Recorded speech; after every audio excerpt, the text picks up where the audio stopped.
Samantala, inilunsad rin ng DepEd at Philippine Army ang isang education program para naman sa mga out-of-school youth. Ang detalye alamin natin mula sa aming kasamang si Haji Camino, mag-uulat ng live via phone patch. Haji! Magandang hapon sa iyo, Kirby. 3 milyong Pilipinong hindi tataas sa 30 taong gulang ang hindi nakapagtapos na pag-aaral, partikular na sa high school. Base yan sa tala ng Department of Education. Kaya naman nagsanib puwersa ang DepEd at Philippine Army at inilunsad ang programang Abot Alam, Zero Out of School Youth Philippines. Layo nitong matulungan ng mga papasok sa kampo ng Army na hindi nagkaroon ng pagkakataong makapagtapos ng high school.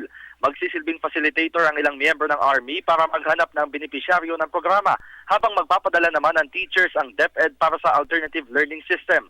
Bukod pa dito, Kirby, DepEd rin ang sasagot sa anumang bayarin ng mga benepisyaryo gaya na lamang ng examination fee.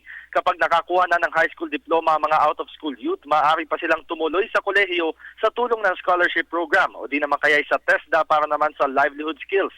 Naka-enroll na ang unang 50 benepisyaryo at target ng DepEd na sa loob ng isang taon ay matutulungan ang 1.2 million na out-of-school youth na papasok sa Philippine Army.